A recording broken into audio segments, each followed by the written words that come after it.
think this is the last time we're due to meet before Tisha B'Av and the summer break. So let's try to look at the let's try to put our heads into the difficult subject of the destruction of the temple, the Beis HaMikdash, which is really what today, which is Rosh Chodesh, is beginning the celebration, I guess, in a negative sense, of the 9 days that lead up to the 9th of Av, which is the time of destruction.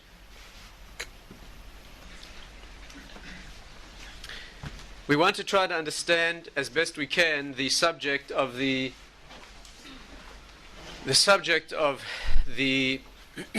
destruction and what it means to us. What is our... See if we can put our finger on a central issue here, and by that step begin the process of the process of rebuilding.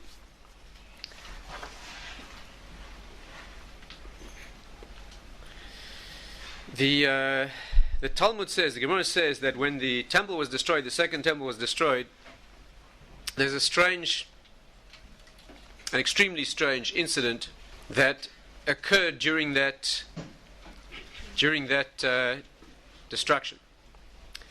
The Roman general who was leading that particular campaign was Titus, Titus Arosha, and the Gemara says that when he entered the sanctuary, entered the temple,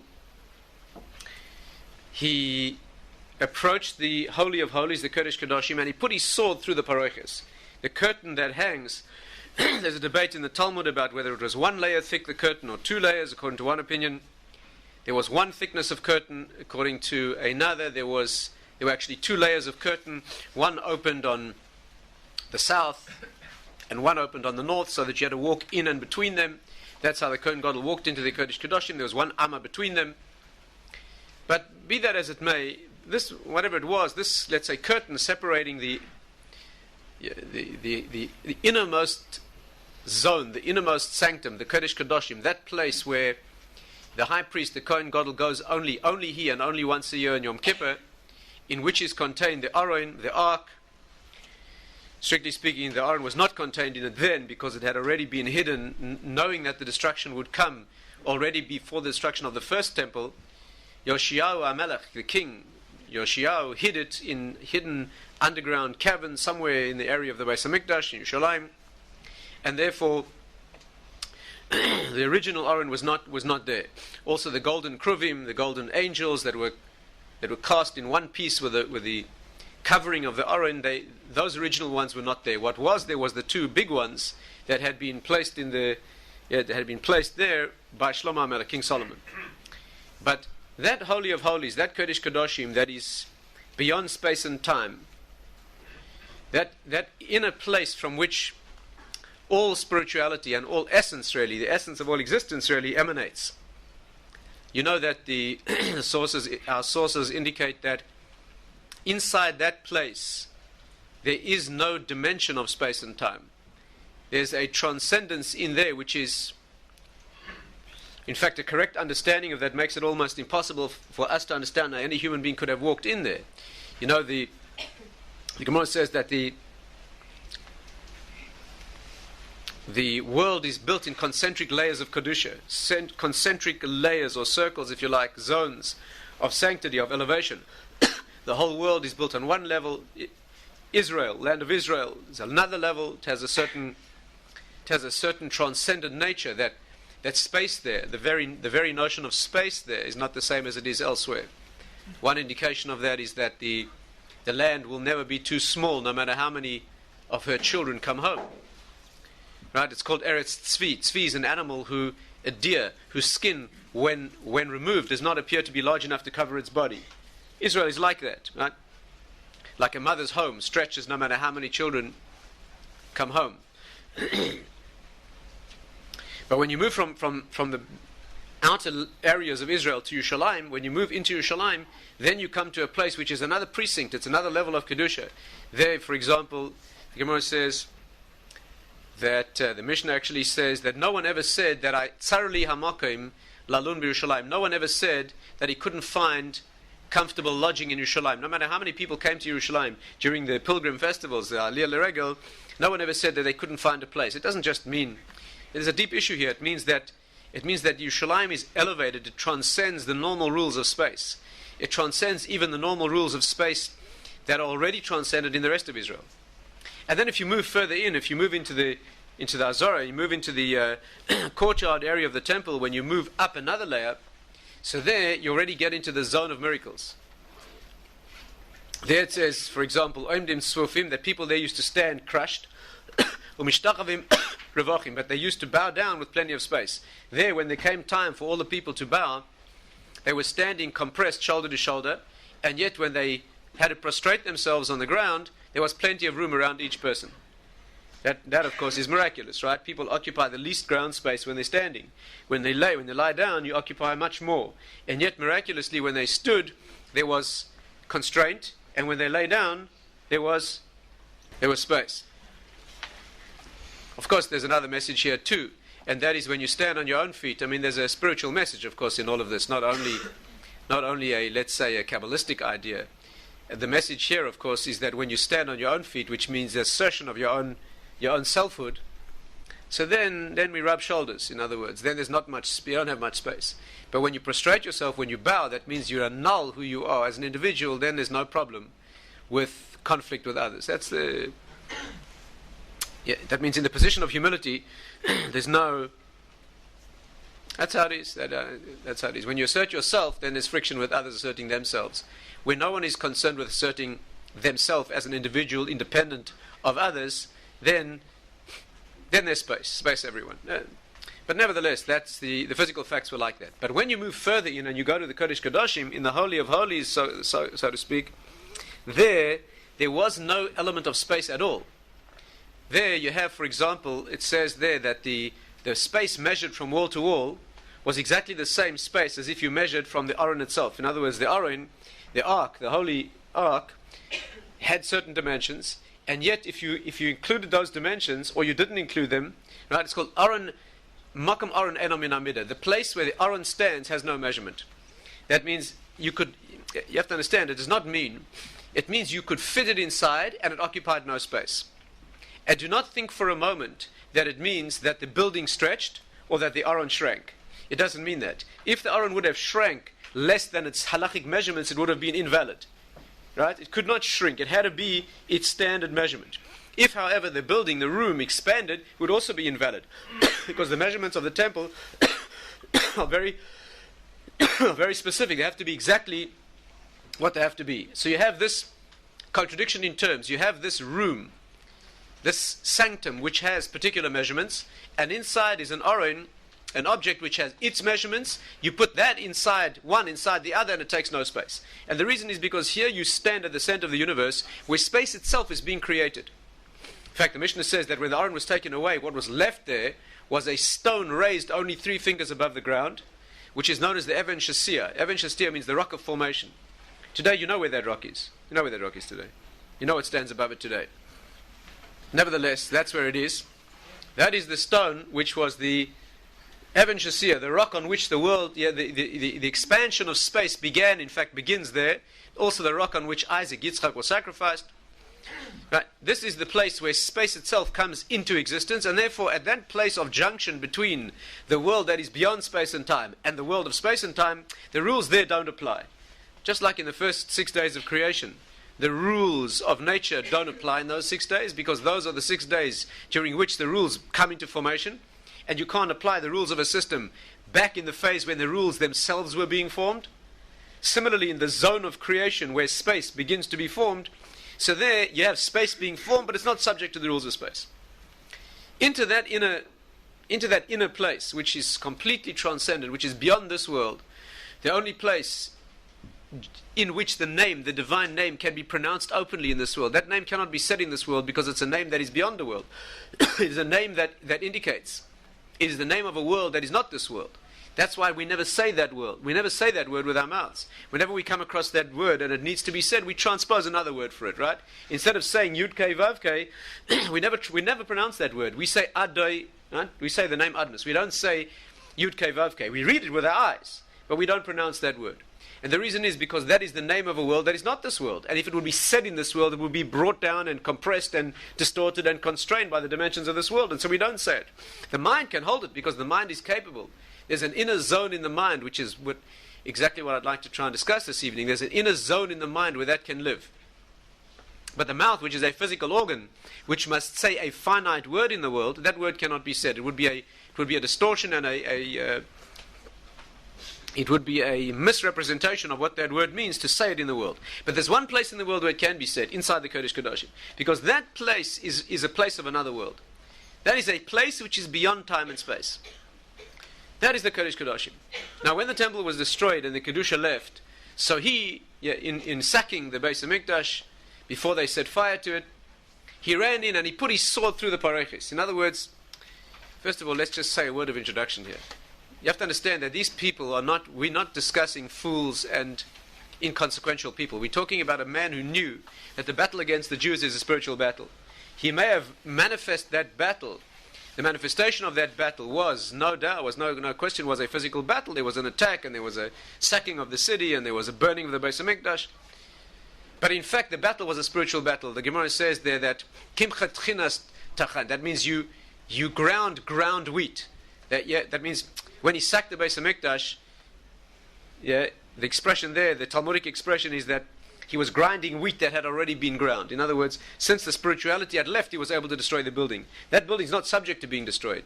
The Beis HaMikdash, the temple, can only be destroyed when it's only the corpse of a building. When the soul has left, then the body could be desecrated. But while the soul was yet there, while Hashem was in it, then no non-Jew could destroy that building. He was only able to destroy the building once its Kedusha had left. Right? Like a corpse. And that had left because of us, not because of them. Right? The Nefesh HaChaim explains very clearly that soul of the world had left the world because we had exiled that soul. That's up to us and not up to the non-Jews.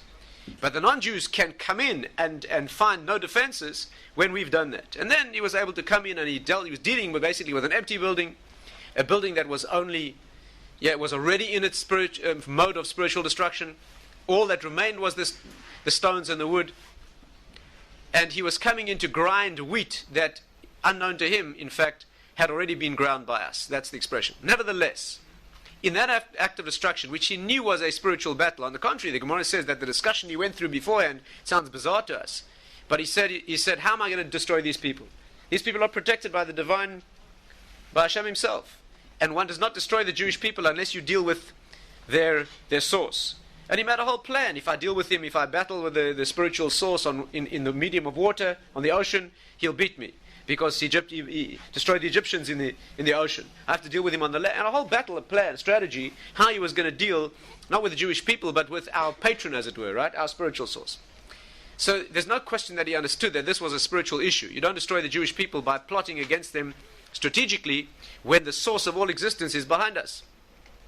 You have to weaken us spiritually, So when that occurred, and he found himself in that situation, he ran into the Kodesh Kodashim and he put his sword through the pareches and blood poured out. Blood. Blood came out of the curtain. That's what you call a nes l'ra. It means a miracle on the dark side. Right? A miracle on the dark side, a nes l'ra. It's not the only one that occurred.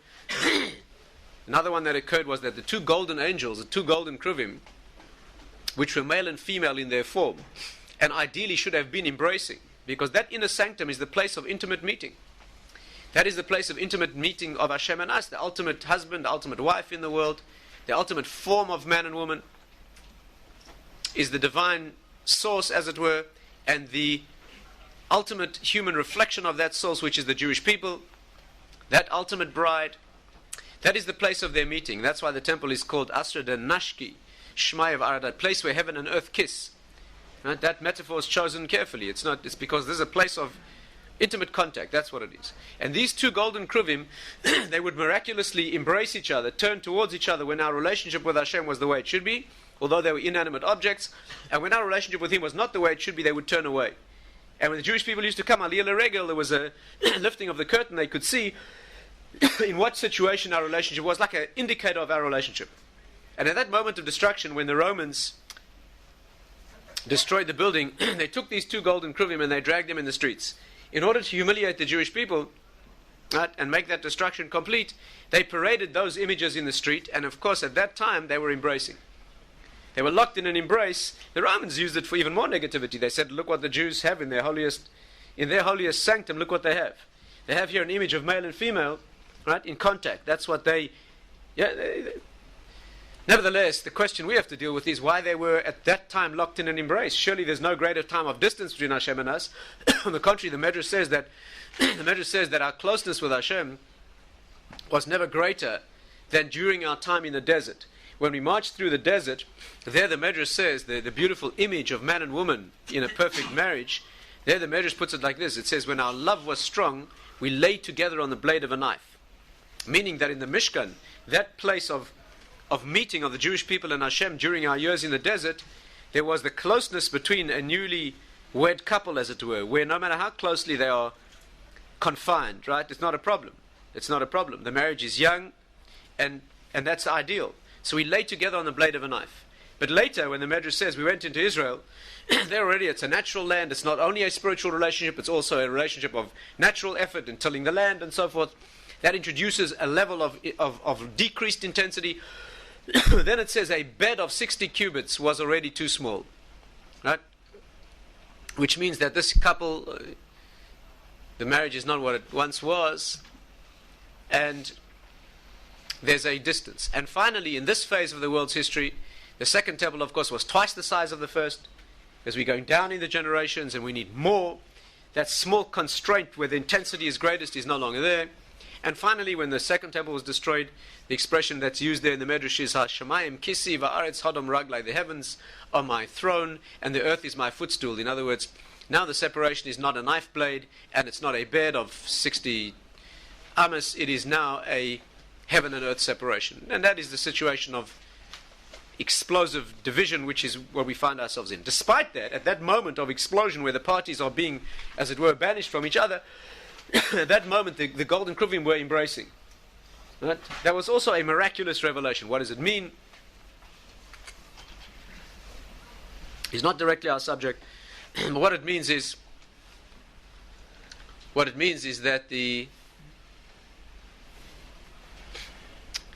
means is many things. One of the things it means is that in that moment of destruction is actually a love being manifest. That also needs explanation. How is love being manifest at a time of discipline? How is the discipline or the punishment that's being wrought at that moment, how in fact it is an act of love? It needs discussion. And another explanation also is that these angels faced each other when they were an indicator of our relationship with Hashem. But that's not when they were exposed to non-Jewish eyes. When exposed to the eyes of the non-Jews, at that moment, even the greatest distance between him and us, right, is still the most compared to, that means understanding our place in history and how we are supposed to be the ones. We are supposed to be the ones who bear that relationship and bring it into the world. So our relationship with him is a relationship of intensity. Our role in history means that we bond ourselves into that relationship, and even at the moment of greatest separation relative to the world, that's a tremendous intensity. Relative to outside eyes, relative to inside eyes, it would have been the greatest separation. But paraded in the streets before the non-Jewish eyes, that's a time of intensity. This is not our subject directly. But let's return to the nace that we're discussing. He put his sword through the pareches, and blood came out. As if to say, the heart of the world had been pierced. The heart of the world. And then the Gemara says a remarkable thing. Sava sheharages atzmoi. He thought he had killed, right? And then comes a very difficult word. The word is atzmoi. That word literally means himself. Now the Gemara doesn't mean himself. What it means is he thought he had killed the one who dwells in that inner sanctum, normally. Right? Whose blood, as it were, he imagined he was talking about a supreme degree of megalomania beyond all description. But nevertheless, a person who actually stood at that point in history actually was the agent. He was the agent. True, it was ground wheat.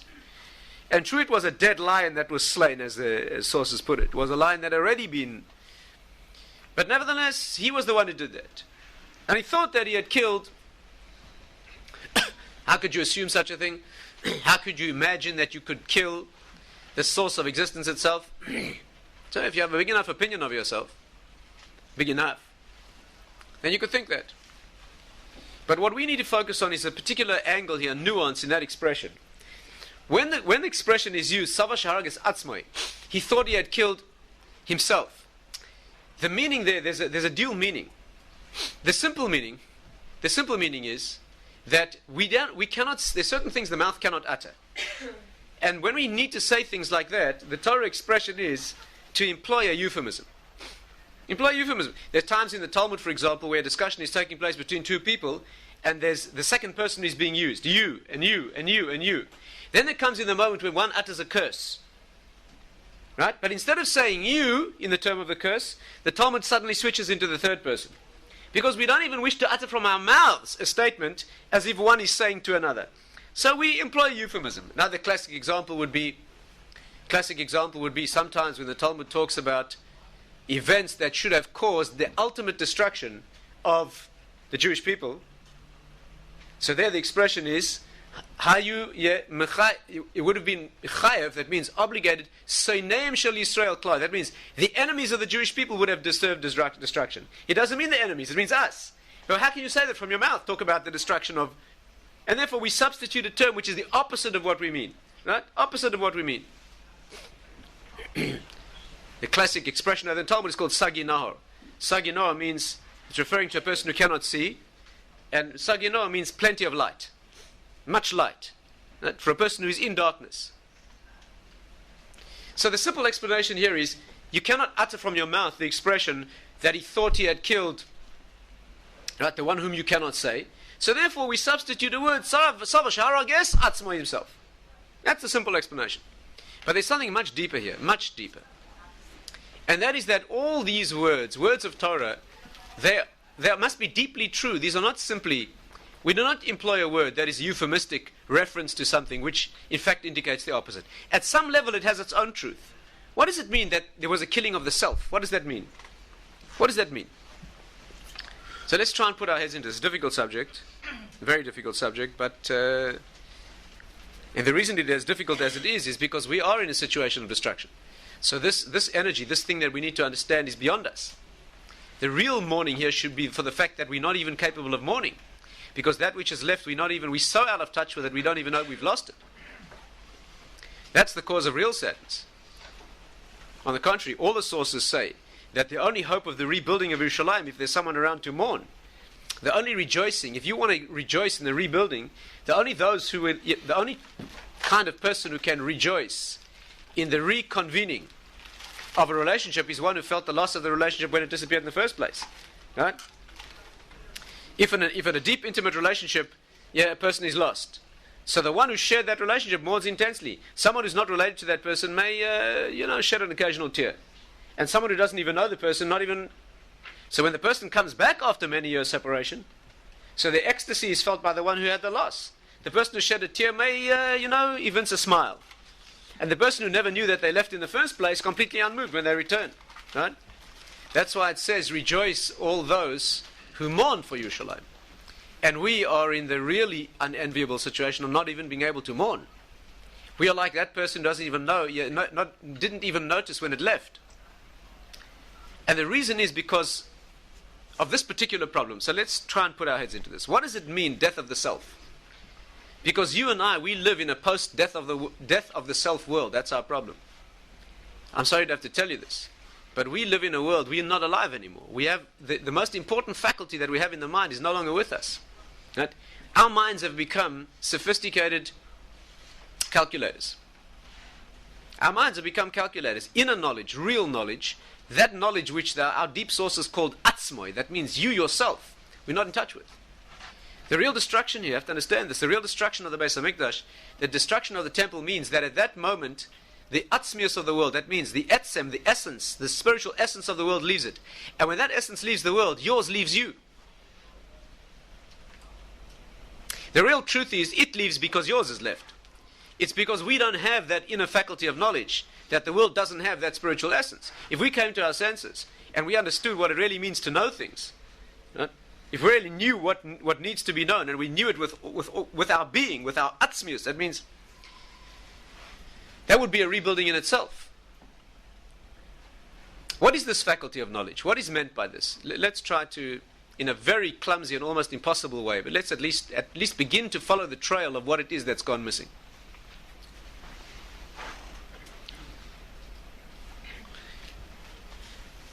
There are two kinds of knowledge. Again, difficult subject, right? And the more Western your mind is, the more you've been trained in Western thought, the more impossible, the more difficult this message is. In the East, there's a more natural familiarity with some of these ideas. In the technological, empirical, scientific West, it's very far from our minds. But the truth is that Jewish knowledge and spiritual knowledge, that this is where it lives. And if we're not going to try to pick up at least something of this, we'll never get back there. And it's like this. There are two kinds of knowledge. There's an external knowledge which is technological, and there's an internal knowledge which is spiritual. That internal knowledge is the knowledge of self. The first thing that it grasps is your knowledge of yourself. And of course the next thing that it grasps is that you are not everything. And that is the first step towards emunah. The first step towards emunah, knowing who he is knowing, unlike a child who thinks that the world is all him, is knowing that I am, and I am an essence, but I'm part of a context that is not me. It's the first step beyond the self. And it has to be known with the same faculty that you know yourself. If you want an analogy for this, it's love. Love is something that happens only within the self. Love does not mean that there's a fixing of the self onto something that's non-self. That's not love. Love, you can only really, just as you can only really know yourself, there's nothing else you can know in first-hand terms, you can only love yourself. Love of another does not mean that you love someone else. Real love of another is only existing when you expand yourself so that they become part of you. And then it's love of self again. Again. Real love. Real love does not mean that I love you who are separate from me. At the moment that you're separate from me, there's not the Hebrew word ahava means giving myself to you. Hav means giving. And ahava adds up to the same numerical equivalent in Hebrew as the word echad, which means one. Love in Hebrew adds up to 13. And the word echad adds up to 13. Meaning that real love is where there's a oneness. Not a sentimental oneness that we come close. Oneness means that we're in fact one. It's not just in name. One means when my existence is meshed with yours so that we cannot tell the difference at a certain level. And we wouldn't want to tell the difference. And you're as important to me as I am. Then you don't have to talk about generating love. That is there already. Similarly, knowledge of self. The inner knowledge, not the technological external knowledge. The internal knowledge, knowledge of self. You know that because you know it in first-hand terms. You know yourself because you know yourself. You don't know yourself because you can prove it or you can relate to some empirical or scientific proof. Right? The first thing that you know with that inner knowledge is yourself. You know, it's a remarkable thing that you can only really know yourself. The only thing that you know directly is yourself. It's a remarkable thing. This. There has to be deep meditation put into this. Anything else that you know in the world, you know through an interface. You only know it through sense data that come in. In modern philosophy, they call this the sense data problem. I only know that you're sitting here because the deep problem, the intractable problem, is that you can only know the world through a second-hand experience. The only reason that I know what this is because it appears to me that I know what this is. But in fact, all I can know of it is what my nerve impulses, what my nerve endings, the sense modality that I employ here tells me about the thing. But I have no way of knowing what it actually is. If I apply another sense, I look at it, so I think I know what it is by seeing. But in fact, all my seeing is a set of physiological phenomena. It's only really light energy that is causing certain changes in certain nerves and a certain stimulation in my brain. So I interpret things in the outer world and I imagine that I know them. But there's no reliability to that knowledge at all. For example, I can't even know that you see it the way I see it. I can't even know that. I cannot know anything directly except what's in my own head. It's the only thing I can know. I can't even know that in your head is a person. I can't know that intimately. You might be a very sophisticated machine. You might be a bunch of transistors, very cleverly programmed. with a very clever plastic skin that has been very subtly... How do I know there's a person in you? I only know it by inference. I only know it because I know what's in me, and when I see certain indications that you have in common with me, I can infer that inside you is somebody like me, but it's all inference. The only thing I ever know in the world, it's a very lonely place to be, but it's the beginning of all knowledge. The only thing I know directly is what we call das, is my own inner knowledge. I know who I am because I know who I am. I don't need sense for that, sense data. I don't need sensory phenomena, sensory inputs. I don't need to measure or register that on any machine or any nerve endings. I know it in primary terms. External knowledge cannot do that. Now, let's try and get this clear. There's nothing more important than this. You know, when you go for meditation, if you ever take a meditation class, so the first thing the instructor will tell you is, he will tell you to switch off your mind. They will tell you that meditation involves switching off the mind. If you switch off the mind, that's not meditation. If you switch off the mind, that is becoming a zombie. It's very nice and it's very relaxing and no doubt it's healthy and all that, but it's got nothing to do with meditation. Meditation doesn't mean switching off the mind. Meditation means switching on the mind. Why is the instruction to switch off the mind? Because what's meant is to switch off the external mind.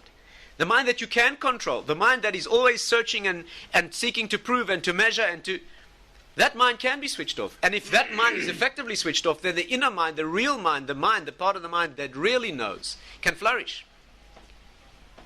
There's a very deep secret here. The reason that we don't know things genuinely in this generation, we are a hysterical generation. We are hysterical, wild people. We don't know. We have no time for actually making contact with what we really know. The one thing we're out of touch with is who we really actually are. All we put any faith in is what we can measure. You know, it's an incredible thing. The amazing thing. Let's put it like this. The one who put it perhaps most elegantly for our generation's needs was Rav Dessler. Rav Dessler said like this: there are two parts to the mind. This is the anatomy of the subject. He said there are two parts to the mind. There's the external faculty, what he called a mabat chitzoni. Mabat chitzoni means, mabat means the vision, E-Y-E, the eye, the outer eye, not I, self. E-Y-E, the mabat, the outer look. And then there's a mabat pnimi, the inner look, the inner eye, the inner vision. What's the difference? The inner eye is what we call das. That's real da'at, that's real knowledge. Da'at, incidentally, means knowledge, and it also means intimate connection. Here we're getting to why this, in the Holy of Holies, in the Kodesh Kadoshim, was a place of intimacy, of Hashem meeting us in an intimate fashion, and also genuine knowledge. The word knowledge in Hebrew, das, means marital connection, it means the oneness in marriage, and it means knowledge. What do those two have in common? Because what I know with das is one with me. My knowledge of myself is myself. The deep sources say that if something you know with das turns out to be false, you disappear. If something you know with the external mind turns out to be false, you delete it. But if something you know with the internal mind turns out to be false, you disappear. Well, isn't that obvious? If what the inner mind knows is your own existence and that turns out to be false, who's left? That means there's an intimate connection, a male-female type of connection between you and your inner knowledge. It is not that you know it. It's that it is you and your knowledge. Your knowledge of yourself is yourself. And that's why, of course, this intimacy, it's hard to talk about this in detail, but that's why when the intimacy breaks down, what you're left with is a very vulgar immorality. There's no accident that they connected. I don't have to remind you. You know what the Talmud goes on to say happened after he put his sword through the paroches and blood came out? You know what he did next? He took a prostitute into the Kodesh Kadoshim.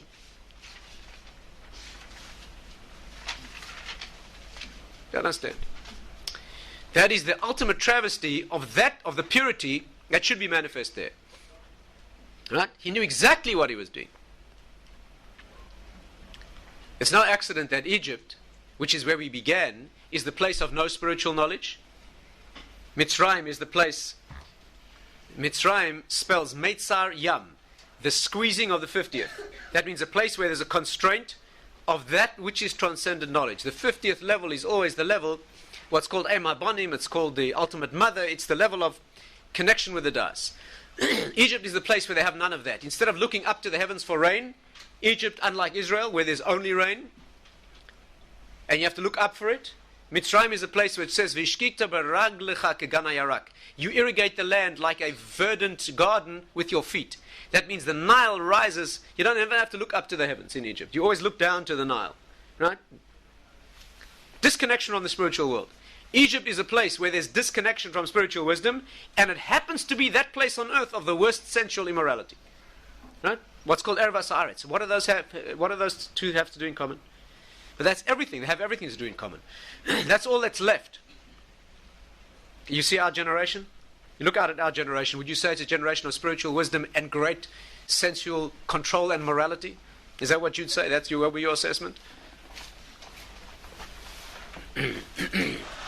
Egypt is a place where you lack both of those, and you move from there towards Sinai, which is the ultimate spiritual wisdom and intimate connection. That's exactly what it is. But that's not our discussion, and that's hard to go into the details. But let's focus on the wisdom element. That sort of connection. The outer eye is completely distinct from the inner eye. The outer eye is that which is defined as follows. You see, the way we want to get in touch with our inner knowledge, we can only do it by knowing what the outer is and then saying that this is everything that's not that. Again, there's no way to you cannot put in words the inner wisdom. That means your own genuine knowledge, your own das, your own knowledge of yourself cannot be put in words. It cannot be written, it cannot be demonstrated, it cannot be put in words. It can only be known in its own terms. Right? You can never express it. How do you talk about it? You can only show what the external is, and then we leave you, me, in our own silent moment to know what's left. So we can say this. The external mind, the mabat achitzoni, that certainly can be discussed. What is the external mind? It is the five senses and the logical computational faculty. That's what it is. It's your five senses, the means by which you interact and you take in readings from the world, and the faculty you have of being able to manipulate that information. In other words, exactly what a machine can do. A calculator, a computer, a machine can make very good, efficient measurements by means of sensory transducers, and then it can calculate with that wisdom. With that information, I can come to conclusions. In fact, a well put together machine can do it far better and far faster than you can. That's the mabat achitzoni. The mabat pnimi is what in English you call consciousness. Perhaps the best general word in English is your consciousness of your self-awareness. That no machine has. That no machine has. There's no machine in the world that knows that it is. The only difference between you and a machine, the only essential difference between you and a machine, is that both you and the machine can make measurements and calculations. But the difference is that you know that you're doing that. The machine doesn't know. It just does. Animals have a very rudimentary sense of this, extremely rudimentary. So much so that they're in a completely different category of existence. And machines have none of that. That inner knowledge that a machine does not have, no matter how sophisticated the machine is, that is this inner knowledge. Incidentally, how can you know that a machine doesn't have it? How can you know that? You know, the big challenge in artificial intelligence today is to build a machine that will do this. You know that. You know, the big debate that's going on today in artificial intelligence, and it cuts across philosophy and many other areas too, psychology and many other areas, is whether a machine built sophisticated enough would be self-aware. Are you familiar with this debate? The one side of the argument says, of course it would be. That's all the brain is. That's all the brain is. The brain is a set of wires, a very sophisticated, flexible, multiplex tool of wiring put together in such a way that when you switch it on, it not only calculates, it knows it is self-aware as consciousness. Therefore, it's absolutely primarily obvious that if you built a machine with it's a little technically difficult to do today, because the brain has billions of interconnections, but it's not far off. And therefore, their argument is if you build a machine that has the same number and same sophistication of interconnections, when you switch it on, it will say, "Good morning."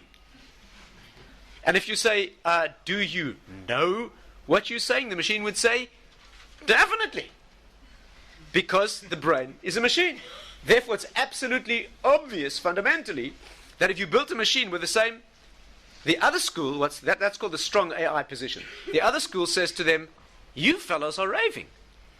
You know as well as we do that no matter how many wires you put together and you switch it on, it will never know itself." So then they say to them, "And how do you know that?" So they say, but you can see that a person is more than a bunch of wires. You know that there's something else. It's called an emergent phenomenon or a transcendent thing. It's something else. So they say, excuse me, where is this something else? So they say, well, it sort of hovers around there. And then they say, you call yourselves scientists? Then they get very upset because they are scientists. And of course, you can't put your finger on it. So they say, well, we haven't found it yet, but we'll... In fact, this is a much less tractable problem that you might think. Because the problem is, what will happen one day? Let's just cast our minds into the future. I want to make a small prediction for you. Very soon, maybe next week, somebody's going to build a machine, probably be on Tisha B'Av. Somebody's going to build a machine with enough neural interconnections that when you switch it on, it will in fact say good morning. And I am awake and aware. The problem then will be, does the machine mean that? Or is it just saying that? Can you hear the problem? It's no problem to get a machine programmed to say that it's conscious. The problem is, does that mean it is conscious? It's a trivial problem to program a computer well enough. Today, the technology is not... It's a trivial problem to get it to program itself well enough to purport to be conscious. So, how would you know that it is? Do you know that no one's ever come up with a test? Do you know that no one... The only test that's ever been devised is a famous test that was proposed by a computer genius who lived in this country some decades ago.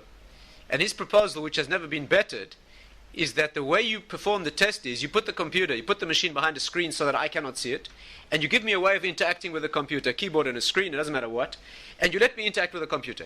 If after a long enough interaction I cannot tell whether what's behind the screen is a person or a machine, it's passed the test. That was his test. But you can see how ridiculous the test is.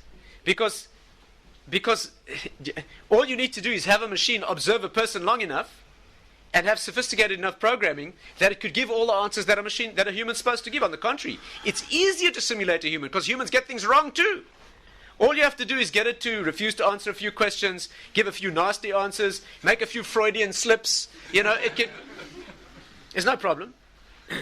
So let's say you interacted with this thing for a few hours and you were thoroughly convinced that it's a human. I mean, would that prove that it's... But you know why this test was proposed? Because that position holds that if you could interact with it long enough and not tell whether it's a person or a machine, it would make no difference. Why? Because they start the discussion convinced that you are just a machine. It's obvious to them. You're an accidental evolutionary creature that was once a tapeworm or a chicken or whatever it was, and then sometime later you reach the advanced status of being a gorilla, and now you are whatever you are. So therefore, at which stage did genuine consciousness evolve? It's just an emergent phenomenon that swims around in the neurons. They're clear about that. So to them, consciousness is clearly part. Now let me ask you a question. How do you know that your consciousness is not that? And the answer is, you only know it with your inner knowledge. There's no demonstration of that.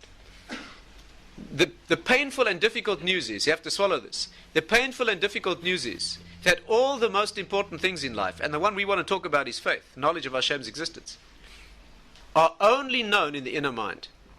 They are only known in the inner mind. The most important thing that's known with the inner mind is that you are. Do you know that in all the history of human philosophy there's never been a convincing demonstration of the fact that I exist? Do you know that? The closest anyone's ever come was the proposal, I think, therefore I am. But you know what that statement really means, in depth? It means I know that I am, that's why I am, and that's right. But there's no formal... There was a philosophy professor once who lectured to his class, and he told the students, the first-year philosophy students, that there's no formal demonstration that you exist. So one of the students was extremely distressed, and a week later the student came back and said, Professor, I've been worrying all week, you have to tell me, do I exist? So the professor said, and who wishes to know?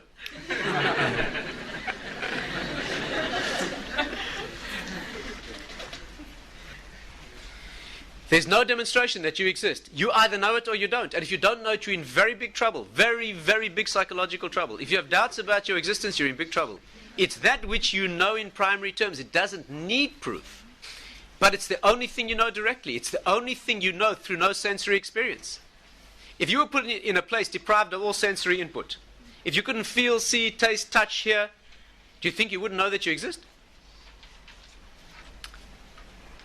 Of course you'd know. You know that you are because you know. And all the most important things in life you know only because you know them directly. How do you know, incidentally? How do you know that you're awake? I mean, those of you who are. How do you know? How do you know that you're awake?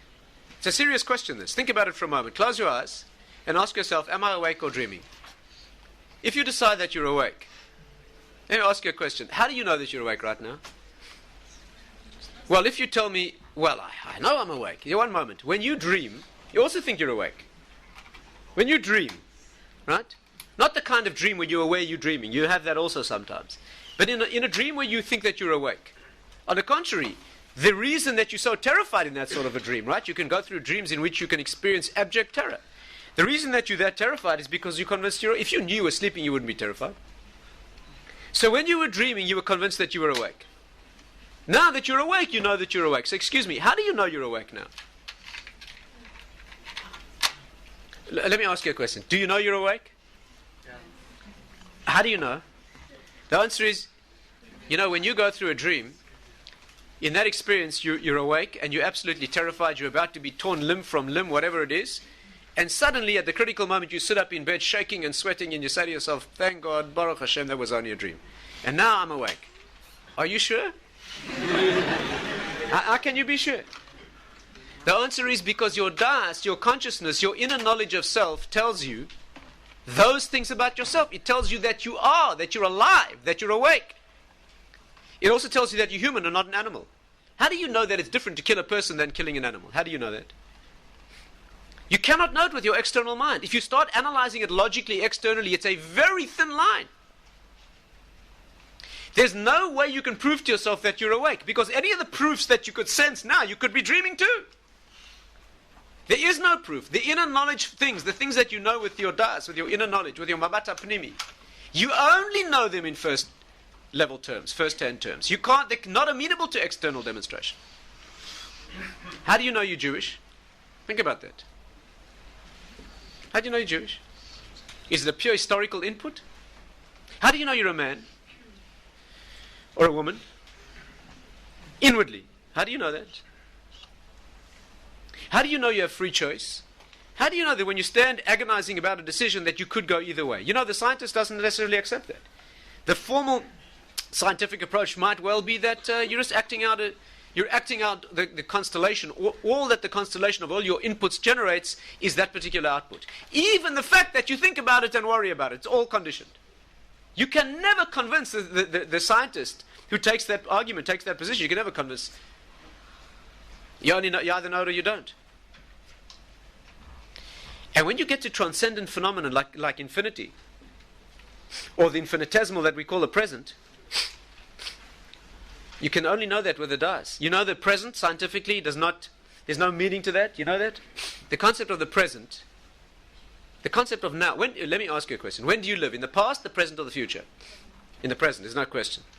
Not only that, but the past isn't. The past is not. And the future certainly is not. But do you know that the concept of the present is unsupportable scientifically? The notion of the present is an infinitesimal slipping of the past into the future. It has no meshech, no time, no... So where are you?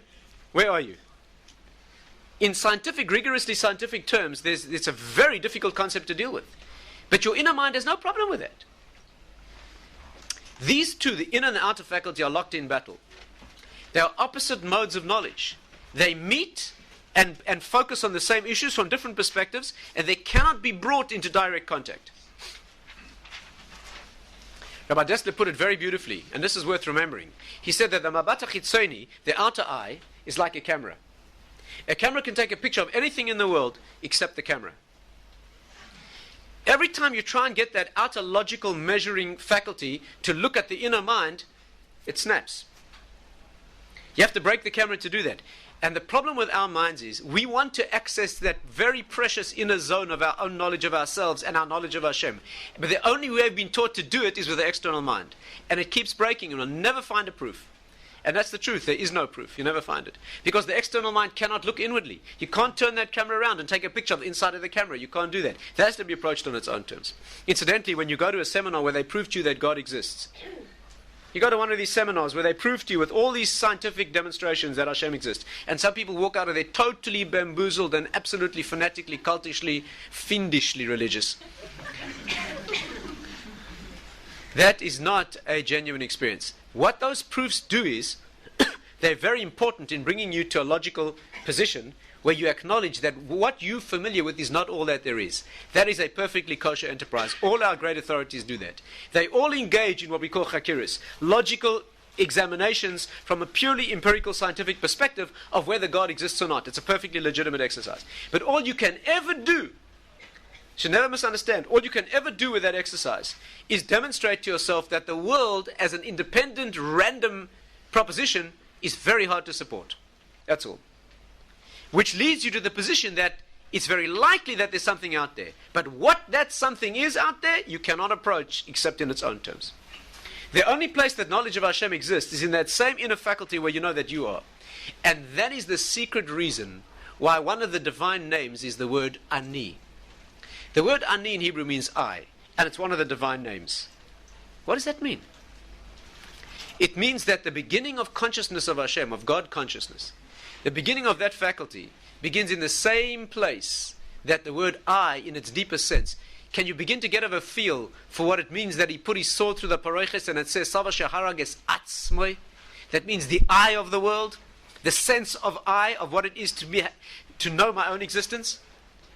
And when that died, we became people who are measuring tools. That's what we are now. We're calculating. We don't have a rich confidence in our own inner knowledge. Right? On the contrary, we get very uncomfortable when we're alone with that. And our first instinct, as soon as we get into that mode where we actually know something, there are rare moments in life where we actually know something, we immediately snap into the external mind and say, can you prove that? Can you measure that? And then you get disappointed again. Whereas the training here has to be to live in that inner moment. When you get in touch with yourself and you actually experience who you are, the wrong response there is to say, can you prove this? Let's measure. You're trying to turn the camera inside.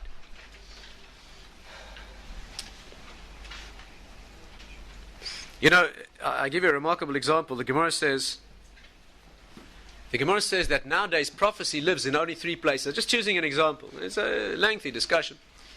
Nowadays you have prophecy in 3 places only. Children, dogs, and insane people.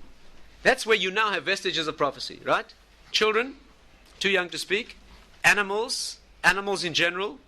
Actually, the Gemara says that the coming of the Mashiach will be heard in the braying of an ox. Yeah, the Medrash says, actually the Gemara brings it, that there was a Jew plowing with an ox, and an Arab, the Maharal talks about it, it's worth looking up. An Arab was walking past, and he said to the Jew, who are you? So the Jew said, I'm a Jew. Yehudiani, yeah, Yehudai, I'm a Jew. So the Arab said to him, your temple has been destroyed. So the Jew said to him, how did you know? He said, I heard it in the voice of your ox. And then he said, break up your team, stop plowing, break it up, your temple's been destroyed. A moment later, the ox bellowed again. So the Arab said to him, hook it up and carry on, the Messiah's been born. He's been born in the house of an Arab in Bethlehem. You look it up yourself, it's fascinating, it's in the Netzach Chavav. He's been born in an Arab home in Beit Lechem. The Maharal goes into this, what the Arabs will have to do with the coming of Mashiach, and how they will be the Bnei Yishmael. This is not our subject, we have to talk about it another time. But in case you want to know whether the Torah connects with the headlines, right? The Maharal wrote this 400 years ago, right? The Maharal wrote this commentary 400 years ago about what part the Islamic world will play in the pre-Messianic months, based on this Gemara. But anyway, that's not the point. The point is, that will happen. That's got nothing to do with you and me. What's got to do with you and me is what's in here. So let's focus on that. How did he hear it in the voice of an animal? Because animals have this knowledge. Dogs have it in particular. So you have children, dogs, and insane people. Let me ask you a question. Why are they so connected to spiritual knowledge? What is in common? Let's ask a question for a moment. What is in common between insane people, completely insane, animals, and little children? What's in common? You know what's in common? All three of those have defective mabat chitzonis. That's what's defective. They have no outer, they do not have a cogent, cohesive outer mind. And therefore there's nothing interfering with the inner mind. Those are three categories of being. You understand what's going on? Those are three categories of being in the world who are clear. The inner mind is clear. Unfortunately, there's no method of communication, because the outer mind that's required to digest it into words and communicate is not functioning. But the reason that they have that inner connection is because that outer mind, that faculty, that is always locked in conflict with the inner mind. We are so busy thinking that we can't know. We're so busy thinking and trying to analyze logically and see if it's possible the things that are not possible. Judaism begins where the impossible ends. We're a people that begin where the impossible ends. We begin where despair ends. That's who we are. You want to understand the Jewish people in terms of what's possible? You want to understand your work in the world in terms of what's possible? The Alter of Nevada used to say, ask not what is possible, ask only what is necessary. You hear that? You want to know what you should do in the world? Don't go out there and ask if it's possible. If you ask if it's possible, you've lost it from the beginning. Ask what is necessary. If it's necessary, go and do it. What's it got to do with you, whether it's possible or not? What's possible mean? We are so locked into the realm of what we think is possible that the only thing that is possible is what we think is possible. And we've already decided that nothing then. So these three categories of being, understand, these three categories of being who aren't limited by their external faculties. They don't have a concept of what's possible and what's logical. They're not thinking like that. So the inner mind is open. It's absolutely right. You have to switch off the external mind. You want to deal with infinity, you have to switch off the external mind. That can't handle the concept of infinity. It can't handle the concept of faith. It can't even handle the concept that you know yourself. The outer mind is convinced that your knowledge of yourself is just some wiring, that's all. People like that have just passed a law in New Zealand giving civil rights to the great apes. You know that in New Zealand today, if you're an orangutan, you have very good luck because you now have civil rights. What are you laughing about? There's a move to do it in this country now. The problem isn't whether they should have rights. The problem is whether humans should. That's no problem with it. And there's a move now to move to lower animals as well, so-called lower animals. Why? Because in their notion, you're a biological organism, just like they are. So why should you have rights and not them? Why should you be able to dissect or perform research on animals if not on people? Why not? I'm not saying Judaism does not look favorably on hurting animals in any way. But the point is that there's a massive difference. And if you use the external mind, you cannot know it. You cannot know that difference.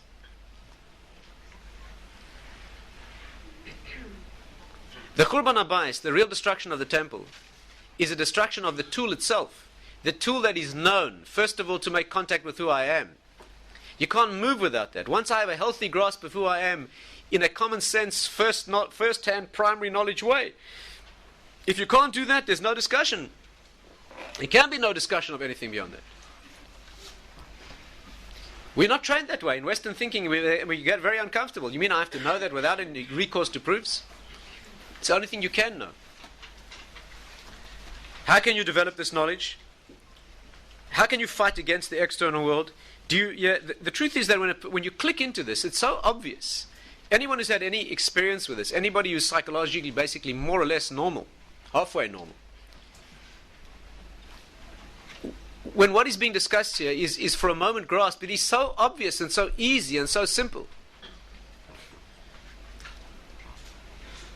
What are the exercises or experiences in life that make this clear? There are two experiences in life. If you need them, you shouldn't need this. But if there are two experiences in life that make it clear, one is abject terror, total blinding fear, and the other is the ecstasy of being about to die and surviving. When you're going through a terrifying experience where you think you might not survive, at that moment there's no calculating faculty of whether I am or am not existing. At that moment, if you're traveling across the Atlantic at 35,000 feet, and you're having a learned debate with yourself about whether you existentially exist, whether you're here or not, and suddenly the plane starts to shake very badly, very badly. Try at that moment, taking the existential position that you actually don't exist and therefore there's nothing to worry about. Try doing that. Because at that moment all that happens is your consciousness is flooded with awareness of don't let me die or my child, which is an extension of the same thing. Of course, you have to understand we're not talking about the emotion. The confounding variable here is the emotion, is fear. But if you could subtract the fear, The knowledge of your own existence that you're left with is a very rich contact with the das. And the other version of that is a time when you're about to die. For example, if you've ever had the unfortunate experience of being about to drown. You ever been caught under the waves in a position where you thought you couldn't ever, and suddenly and unexpectedly you break a surface and you take a breath. That first breath is an experience of pure das. In that moment you not only know you exist, you have an absolute and rich connection with your own life. In that moment, again, we have to subtract the emotion of elation. But what you're left with is the knowledge that you exist. Of course, it only lasts for a minute. 5 minutes later, you're getting bored again and making everyone's life around you miserable, and you need a new lesson, unfortunately. But it's only familiarity that takes away that ecstasy. And in fact, all pleasures in life, and the sharper the pleasures are, the more they do this. They stimulate nothing other than a sense of the knowledge of your own existence. That's what real pleasure is. Real pleasure is not that nerves are being stimulated. Real pleasure is that the heightened sense of actually being alive. In fact, the emotion naturally connected with the das is the sense of life. And the emotion connected with a lack of das, like you have, for example, in morbid depression, is a feeling of death. And that's because the most important thing that the das knows is that I am and that I'm alive. Anyway, this is a long discussion, but very briefly, let's try and summarize. Putting a sword through the Kodesh Kadoshim and having blood come out, yeah, that means the center of the world. Ani Yishain of a libi air, that heart that beats, that is awake even when we're asleep. Savash haragas atzmoy, that's what he thought he had managed to pierce. Right? But the delicate use of language here, atzmoy, what died at that moment, right? Nothing else, yeah, what died in that moment of banishing, as it were, of the spiritual core of the world, that real atzmi of the world, that great ani, which is the I. When Hillel came to the temple, he said, if I am here, if I am here, everything is here. He didn't mean I. He was the humblest of all people. He meant if the great ani is here, which I know through my knowledge of self. How does emunah begin? How does emunah begin? How do you begin the search for knowledge of his existence? You want to begin it at seminars where they give you external proofs? It's a good beginning. But that isn't knowledge. All that gives you is a weakening of the alternatives. All it does is show you that the world does not make a good case for its own random, chaotic nature. That it's too highly organized and too precise and speaks too eloquently of a source that gave it existence. But what that source is, the seminar cannot help you with that. What that source is, for that you need you and Torah. Only an investigation of Torah, which is a journey into the inner mind, an opening of the inner mind, an opening of the das, which is the most important faculty that there is, and the least popular. Only that journey is the one that can tell you. The consciousness is, first of all, by far the most important, that I am. A rich, simple awareness of that. And then as you get a little bit more mature, you become aware that I am, but I'm not everything.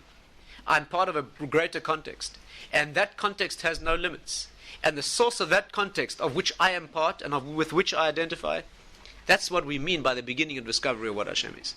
But it lives only in that private inner zone. In that world, you're alone. It's you and Hashem. There's nobody else in there. Completely alone. The way another can be included in that is only in a tremendous intensity of love, where that other individual becomes one and the same as you. This is the real meaning of a marriage, where the two members of the couple, two members of the marriage, become bonded into a oneness, and the only thing that is there with them alone is Hashem.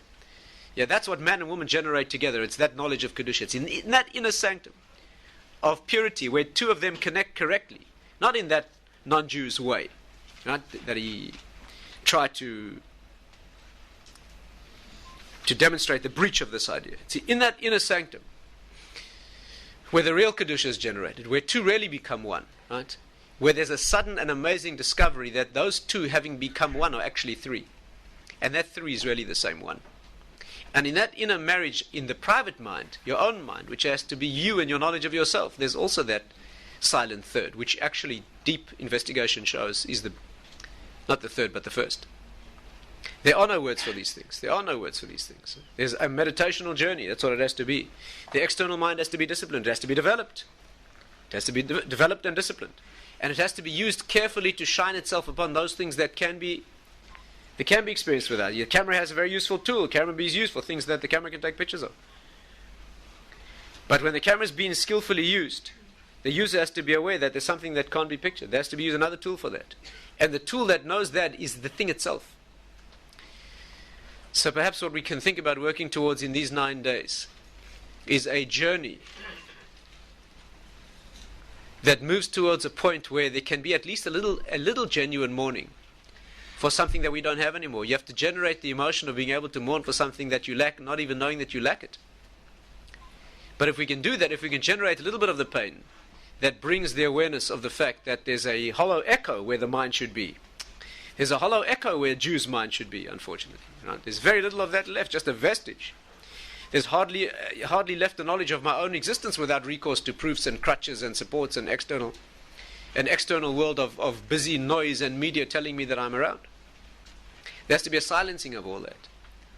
And in the silence of Tisha B'Av, where we do not communicate, right? We sit silent, we sit alone. This is the beginning of a consciousness to generate. If we do that, Mitzvah Hashem, we can enter a summer where hopefully there will be the beginning of a flourishing of the genuine Ani of the world. We can say we reach a point where we know what's called Atzmi.